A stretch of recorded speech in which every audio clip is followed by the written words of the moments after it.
वरहमतुल्लाहि वबरकातुहू। जी मोज़ेज़ अतबा इकराम, आज हमारी क्लास जो 7 रोज़ा तरबियती क्लास की आज हमारी छठी नशिस्त है। तो कल क्योंकि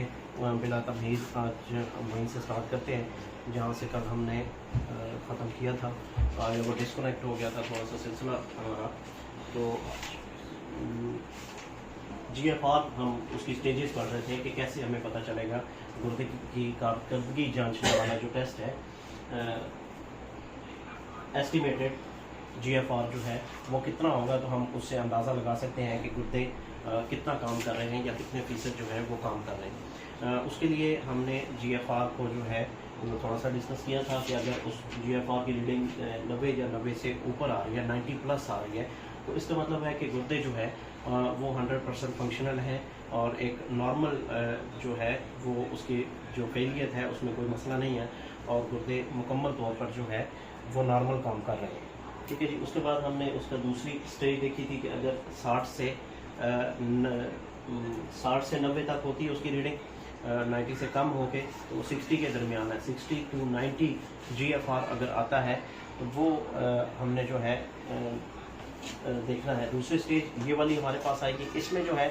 हमने 90 प्लस वाली स्टेज में देखा था कि इसमें किसी किस्म की कोई सिम्टम नहीं, मतलब गुर्दे से रिलेटेड जो है किसी किस्म की कोई सिम्टम ऐसी मेजर जो है या माइनर भी कोई मामूली सी भी सिम्टम का इजहार जो है वो नहीं हो रहा था। किसी किस्म की बीमारी की कोई अलामतें जो हैं वो नहीं आ रही थी गुर्दे से मुताल्लिक। और 30 से 60 से 90 तक जब रीडिंग हमारे पास आती है इस दौरान, तो उसमें फिर चंद अलामात जो हैं वो हमारे पास आ जाती हैं, क्योंकि इसमें गुर्दे की फालियत में जो है उसके फंक्शंस में जो है वो कमी आना शुरू हो चुकी है, कमी आना शुरू हो जाती है, जिसकी वजह से गुर्दे की कुछ अलामात जो हैं वो कम शिद्दत की, कम नोयत की, तकलीफ़ दे इतनी नहीं होती, लेकिन वो आना शुरू हो जाती हैं। उसमें जो है यही हल्का फुल्का जो है वो पेशाब की तकलीफ़, कभी रुकावट या कभी जलन दर्द के साथ हो सकता है, या कभी कभार जो है वो ब्लड प्रेशर का हाई होना जो है वो भी देखा गया है कि ये माइनर सी अलामात होती हैं जो कभी कभार होती हैं, वक्ती तौर पे होती हैं और इलाज मांगने से जो है वो रफ़ा हो जाती हैं और इतनी तकलीफ़ का बायस नहीं बनती। तीसरी यहाँ पे हमारी जो स्टेज आती है GFR के हवाले से वो 15 से वो 30 से 60 तक है। 60 से मज़ीद जब नीचे जाती है तो तीसरी स्टेज हम उसको कहते हैं, वो 30 से 60 तक GFR रिकॉर्ड किया गया है।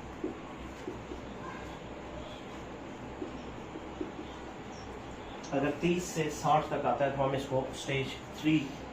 के तौर पे जो है वो लेंगे। इसको हम तीसरा मरहला कहेंगे मर्ज़ का, और इसमें जो है वो अच्छी खासी जो है वो फिर अलामात जो है आनी शुरू हो जाती हैं। मुस्तकिल तौर पे जो है वो ब्लड प्रेशर में इजाफा देखा गया है जब 30 से 60 से नीचे और 30 से ऊपर जब रीडिंग जो है GFR की इस दौरान आती है, तो यहाँ पे जो है वो फिर ब्लड प्रेशर जो है वो हाई रहना शुरू हो जाता है, जिस्म में थकावट शुरू हो जाती है, जिस्म जो है बहुत ज़्यादा कमज़ोरी महसूस करता है, हाथों पैरों पे स्वेलिंग स्टार्ट हो जाती है, आंखों के नीचे जो है वो स्वेलिंग आना शुरू हो जाती है, अनीमिक कंडीशन आ जाती है, HB गिरना शुरू हो जाता है, खून की कमी जैसे कहते हैं, खून की कमी जो है वो वाक़या हो जाती है, पेशाब झागदार बूदार, और क्योंकि अल्ब्यूमिन वगैरह भी आना शुरू हो जाती है इस कंडीशन में, तो ये फिर तकलीफ़ें जो हैं वो मुस्तकिल ये अलामात जो हैं वो देखने में आती हैं जब रीडिंग GFR की तो वो 30 से 60 के दरमियान होती है। और गुर्दे की हम फेलियत के हवाले से कह सकते हैं कि अब गुर्दा जो है उसका फेल जो है वो मुतासर हो रहा है, और ये एक अच्छा खासा ये तीसरे दर्जे का हम कह सकते हैं कि ये अब गुर्दा जो नुकसान जो गुर्दे को पहुंच रहा है, या गुर्दा अपने बीमारी का जो उसका लेवल है वो स्टेज 3 पे पहुंच चुका है। ये बीमारी जो है अपने शिद्दत के अतबार से अब तीसरे दर्जे पर पहुंच चुकी है। हमने 5 दर्जा टोटल इसको मॉनिटर करने के लिए जो है वो उनका तयन किया, एक चार्ट बनाया या एक क्राइटेरिया या एक पैमाना जो है वो रखा, तो उसके हिसाब से जो है जब तीसरे दर्जे पर मर्ज पहुंच जाता है तो वो हम कहते हैं कि गुर्दा जो है वो इतना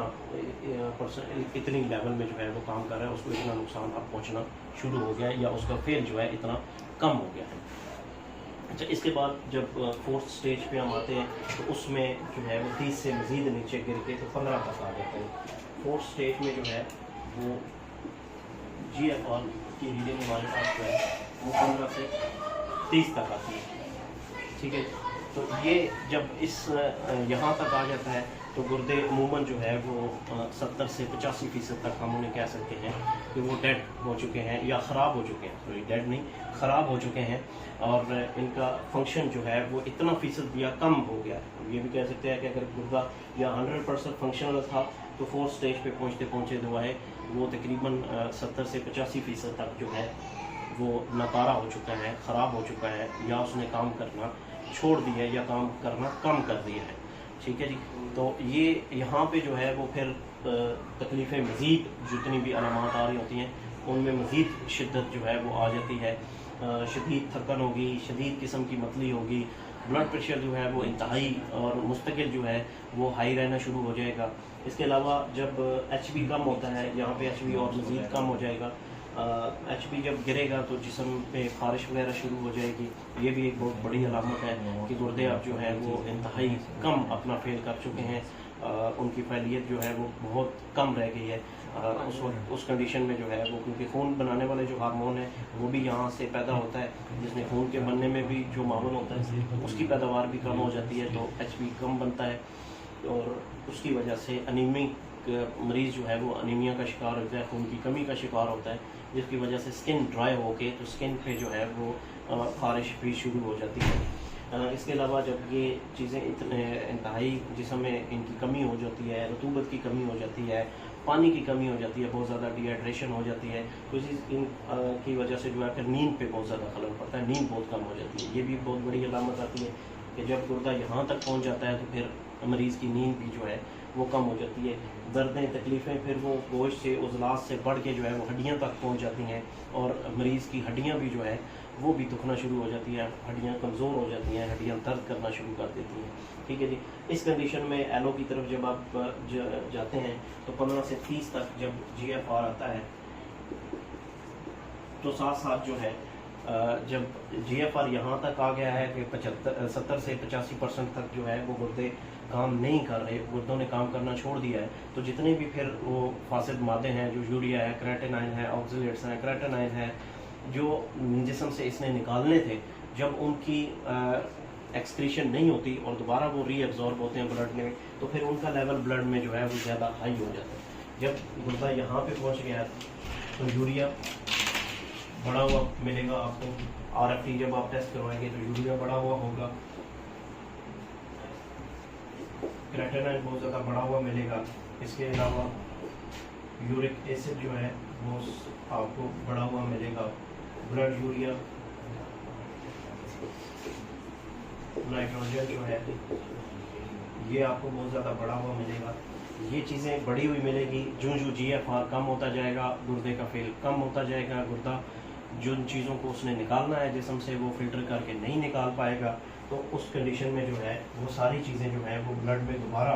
रीएब्जॉर्ब होके तो ब्लड में जब शामिल होंगी तो ब्लड टेस्ट में वो आपको सारे लेवल्स जो है वो हाई मिलेंगे। ठीक है जी, और ये जब बार बार फ़िल्टर होने के लिए जाएंगे और फिल्टर नहीं हो पाएंगे तो ये गुर्दे को भी मज़ीद डैमेज करते जाएंगे। इस कंडीशन में फिर डॉक्टर जो है यहाँ पे आप अमूमन पेशेंट्स को जो है वो मशवरा देते हैं कि अब आप इन चीज़ों की फिल्ट्रेशन के लिए जो है वो डायलिसिस की तरफ आ जाए। गुर्दे को छोड़ दें, गुर्दे का तो उनके पास ना कोई इलाज है, ना वो करते हैं, ना फिर कोई गुर्दे का ट्रीटमेंट है, ना कोई गुर्दे की मेडिसिन है, बल्कि गुर्दे के जब डायलिसिस का मशवरा दिया जाता है तो फिर वो यही जहन में होता है और यही उसका फ़ायदा या यही उसका आगे जो है प्रोसीजर उस डायलिसिस का जो है वो रिज़ल्ट यही होता है कि डायलिसिस में ब्लड एक तरफ से जिस्म से ड्रेन करना है, उसको फ़िल्टर करना है। जो काम गुर्दे ने करना था वो मशीन करेगी और इन मुज़र से जो ज़रात हैं, जो अज्जा हैं, इनको जो है वो फिल्टर करके निकाल देंगी और ब्लड को दोबारा दूसरी तरफ से इंजेक्ट कर दिया जाएगा बॉडी के अंदर। लेकिन गुर्दे के फेल पे कोई असर नहीं पड़ेगा। गुर्दा जो डैमेज हो चुका है जिस बीमारी की वजह से, जैसे भी जो इसके असबाब थे इसके डैमेज होने के, वो हमने पीछे काफ़ी सारे पढ़े, वो अपने असबाब की वजह से जो है वो डैमेज हो रहा है, उनको छेड़ने की ज़रूरत नहीं है, उनको कोई छेड़ता नहीं है। क्योंकि एलो की तरफ तो इसकी कोई दवाई नहीं होती। लेकिन हमारे पास अल्हम्दुलिल्लाह अद्वियात मौजूद हैं। कानूनी मुफरत के तहत हमने उसका जो है वो पीछे भी तमाम जो इसके असबाब हैं, असबाब के लिए अद्वियात जो है वो आपको नोट करवाई हैं, तो वो अल्हम्दुलिल्लाह बहुत अच्छा काम करती हैं। मज़ीद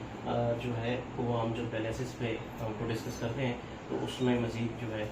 आपको मेडिसिन डायलिसिस के मरीज़ों की कैसे उनका ट्रीटमेंट कैसे करना है उस हवाले से भी आपको इंशाल्लाह आगे बताते हैं। तो यहाँ ये था कि जब ये 4th स्टेज पे है तो यहाँ गुर्दा तकरीबन 85% तक डैमेज हो चुका है। यहाँ से जब वो नीचे जाता है, जब 15 से कम हो जाता है, 15 से कम की कोई फिर लिमिट नहीं, अगर 15 से कम आपके पास 15 से जब ड्रॉप होता है 12, 14, 10, 8, 5 या नीचे जब आता है तो फिर 15 से नीचे वाली स्टेज को जो है वो एंड स्टेज कहते हैं, या जो गुर्दे का जो मर्ज़ है इसकी जो आखिरी स्टेज या and stage of kidney disease 15 के नीचे जब होगा तो हम कहेंगे कि ये अब आखिरी स्टेज है, या ये गुर्दा डेड होने के करीब है। और इसका डेडपन जो है, या जो डेड हो रहा था ऊपर से आस्ता आस्ता आस्ता आस्ता ये डेड होता होता यहाँ पे जो है इसकी डेथ वाक़या हो जाती है। जब 15 से नीचे गिरता है तो ये आखिरी स्टेज होती है, and stage of renal disease. 15 से जब नीचे ड्रॉप हो रहा है तो यहाँ हम इसको कहेंगे कि ये एंड स्टेज है, ठीक है जी। लेकिन यहाँ भी ये अल्हम्दुलिल्लाह काबिल इलाज है, और गुर्दा यहाँ से भी वापस जो है वो ट्रीटमेंट के साथ जो है यहाँ तक बेहतर हो जाता है अल्हम्दुलिल्लाह, और ये सारे जो है वापस इसको आप रिवर्स कर सकते हैं, ठीक है जी। कुछ डिजीज़ में आगे हम इंशाल्लाह डिस्कस करते हैं कि डायलिसिस के उसी में इंशाल्लाह इसका इलाज मुआवजा आपको देते हैं। बाज़ औक़ात जो है यहाँ से पेशेंट जो है वो क्रिटिकल कंडीशन होती है, जब ये गिर चुका होता है 15 से नीचे, तो उस कंडीशन में जो है वो डायलिसिस भी इतने कामयाब नहीं होते, क्योंकि उसके साथ रेलिवेंट उसकी जो जिस्म है वो ऑलरेडी बहुत ज़्यादा जो है वो वीक हो चुका होता है, एचपी गिर चुका होता है, उसकी इम्यूनिटी जो है वो ड्रॉप हो चुकी होती है, फिज़िकली पेशेंट इतना वीक हो चुका होता है 15 से नीचे कि वो डायलिसिस भी बर्दाश्त इतने नहीं कर सकता। और अमूमन देखा गया है कि या तो और फिर यहाँ के बाद जो है अगर पेशेंट डायलिसिस पे शिफ्ट हो जाता है जो, तो वो उनकी सडन डेथ होती है, फिर अचानक डेथ होती है। बाज़ औक़ात वो मशीन पे ही जो है डेथ हो जाती है पेशेंट की। बाज़ दफ़ा अनीमिक कंडीशन की वजह से जो है वो पेशेंट कोमे में चला जाता है, दोबारा जो है वो वहाँ से उसका उठना जो है मुश्किल होता है। बस यहाँ पे जो है वो डायलिसिस भी जो है वो कोई कारामद साबित नहीं होता है इसमें, तो इस स्टेज के बाद जो है वो डेथ ही है। लेकिन डायलिसिस से जो है फिर भी पेशेंट्स को जो है अगर बचा लिया जाए तो ये बहुत बड़ी गनीमत है। जब 15 से नीचे चला जाए तो मैं अमूमन अपने पेशेंट्स को जो मेरे पास चल भी रहे हैं, डायलिसिस पेशेंट चल रहे हैं, तो उनके मैं डायलिसिस बंद नहीं करवाता, उनको रिकमेंड करता हूँ कि आप डायलिसिस करवाते रहें। उसमें ये होता है कि अगर यहाँ 15 से जब नीचे जाता है तो 3 दफ़ा डायलिसिस होते हैं हर एक दिन के बाद, अल्टरनेट डेज पे जो है वो डायलिसिस होते हैं। तो मरीज़ का जो है वो साथ साथ जब हम अपनी हर्बल की मेडिसिन देते हैं, जब ट्रीटमेंट होता है तो उससे ये है कि उसका टाइम पीरियड बढ़ना शुरू हो जाता है। 2 से 3 हफ्ते के बाद जो है अगर मुसलसल मेडिसिन खाई जाए तो 2-3 हफ्ते मैक्सिमम, चौथे हफ्ते में जो है उसका नंबर ऑफ़ डेज जो है उसके गैप जो है वो बढ़ना शुरू हो जाता है। पहले अल्टरनेट डेज पे हो रहा होता है, हर एक दिन के बाद, एक दिन का गैप के बाद जो है, क्योंकि क्रेटिनाइन जो है वो दोबारा इतना ऊपर 14, 15, 16, 17 पे चला जाता है, और जो यूरिया है वो आपका 250-300 तक जो है वो चला जाता है एक दिन में। उस कंडीशन में जो है वो एक दिन के बाद जो है वो डायलिसिस ज़रूरी हो जाता है। तो यहाँ पे तो ये होता है कि जब डायलिसिस से ये कम से कम 100-150 नीचे आ जाता है फ़ौरन, और जो आपका क्रेटिनाइन है ये 8, 9 पे, 10 पे, 11 पे आ जाता है, तो उस कंडीशन में ये है कि वो मज़ीद जो है उसको GFR को ड्रॉप नहीं करता, वो रुका रहता है डायलिसिस की उसकी वजह से। और लेकिन ये है कि बाकी उसकी कंडीशंस मेडिसिन की वजह से जो है, जब आप गुर्दे का साथ ट्रीटमेंट कर रहे होते हैं तो ये नंबर ऑफ़ डेज बढ़ते हैं। हफ्ते में 3 दफ़ा की बजाय फिर हफ्ते में 2 दफ़ा पे आ जाते हैं डायलिसिस, फिर हफ्ते में 1 दफ़ा पे आ जाते हैं, फिर 7 दिन की बजाय 10 दिन पे, 12 दिन पे, क्योंकि प्री डायलिसिस जो है वो रिपोर्ट करवाई जाती है। प्री डायलिसिस में एक कम्बिनेशन ऑफ टेस्ट है, जो कि डायलिसिस से पहले जो है वो करवाए जाते हैं। प्री डायलिसिस में जो है उसमें सारे जो रूटीन के टेस्ट हैं वो CBC करवाया जाता है। उसके बाद जो है वो RFT करवाया जाता है, जिसमें यूरिया, क्रेटिनाइन, यूरिक एसिड और ब्लड यूरिया नाइट्रोजन, ये सारी चीज़ें जो हैं वो देखी जाती हैं। और जब हर दफ़ा डायलिसिस करने से पहले ये चीज़ें देखी जाएं और ट्रीटमेंट से जो है वो जब गुर्दा थोड़ा थोड़ा बेहतर होता है, फंक्शनल होना शुरू होता है, तो ये चीज़ें जो है वो कम होना शुरू हो जाती हैं। तो ये चीज़ें जब कम होती हैं आपके हर टेस्ट में जो है वो ग्रेजुअली आहिस्ता आहिस्ता इनकी मिकदार जो है कम होती जाती है। तो डायलिसिस वाला डॉक्टर खुद बहुत जो है वो रिकमेंड करते हैं कि अब जो है वो 17 की बजाय अगर 10-11 पे आ रहा है प्री डायलिसिस, और ये 300 की बजाय अगर 150 या 120-130 पे आ रही है प्री डायलिसिस की रिपोर्ट, तो फिर यहाँ से जो है वो नंबर ऑफ डेज जो है वो बढ़ना शुरू हो जाते हैं। यानी जो गैप है डायलिसिस के दरमियान वो बढ़ना शुरू हो जाता है, और आहिस्ता आहिस्ता जो है उसके जो नंबर ऑफ डायलिसिस हैं वो कम होना शुरू हो जाते हैं। डायलिसिस की तादाद पे जो आहिस्ता आहिस्ता जो कम होती जाती है, और आपकी अद्वियात से जो है GFR आहिस्ता आहिस्ता ऊपर जाता है। और ये चीज़ें जब प्री डायलिसिस रिपोर्ट में हर दफ़ा डायलिसिस करवाने से पहले जो करवाई जाती है, तो ये इसमें जो बेहतरी आती है तो उसके इलाज का जो है वो दौरानिया, डायलिसिस का दौरानिया बढ़ाते जाते हैं डॉक्टर, और आहिस्ता आहिस्ता जो है वो फिर ये आ जाता है। ये दोनों इलाज फिर आपको पैरेलल करने पड़ते हैं, ठीक है जी। उसके आप डायलिसिस बंद करवा के उसका लाइफ जो है वो रिस्क पे नहीं लेके जा सकते, ठीक है जी, क्योंकि डॉक्टर ने और कोई मेडिसिन नहीं दी है। मैक्सिमम ये हो सकता है कि अगर किसी का BP हाई हो रहा है तो वो BP के लिए जो है वो साथ कोई एक टैबलेट जो है वो लिख देते हैं। वो भी अगर आप अपनी अद्वियात साथ इस्तेमाल कराते हैं तो आपके पास अल्हम्दुलिल्लाह बहुत अच्छी अद्वियात हैं ब्लड प्रेशर को कंट्रोल करने के लिए, और ये बाकी जितनी भी उसकी एग्रीवेशंस आती हैं उसकी सिम्टम्स में, तो उनके लिए आपके पास बेहतरीन अद्वियात मौजूद हैं। ठीक हो गया जी। तो ये मामला था उसका GFR की 5 स्टेजेस का, जहाँ पे हमने उसको 90% से लेके तो 5 स्टेजेस में देखा कि कहाँ से 100% गुर्दा काम कर रहा है, और जब वो GFR उसका गिरता गया, और आखिरी 5th स्टेज जो है वो एंड स्टेज है, and stage of kidney disease या लास्ट स्टेज भी इसको कह सकते हैं, लेकिन होपफुल है अल्हम्दुलिल्लाह यहाँ से भी पेशेंट जो है वो बेहतरी की तरफ आए। ठीक है जी। इसके बाद हम अगली डिजीज़ की तरफ चलते हैं। अच्छा दोस्त, इसकी ज़रा तस्वीर बना लें तो फिर हम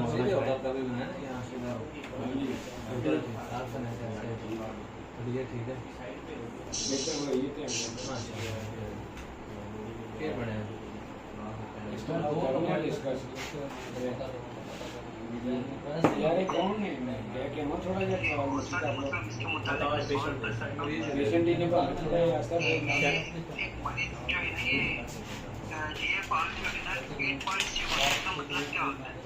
जी 8.7 आपकी लास्ट स्टेज पे है। यहाँ पे डॉक्टर तो उसको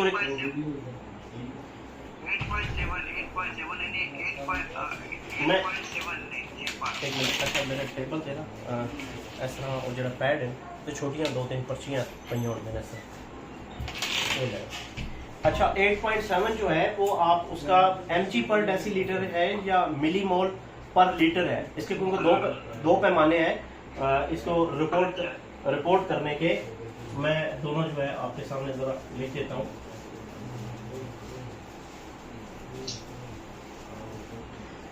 GFR जो है वो जब उसका लैब में जो आप रिपोर्ट आती है तो उसमें 2 पैमाने हैं। एक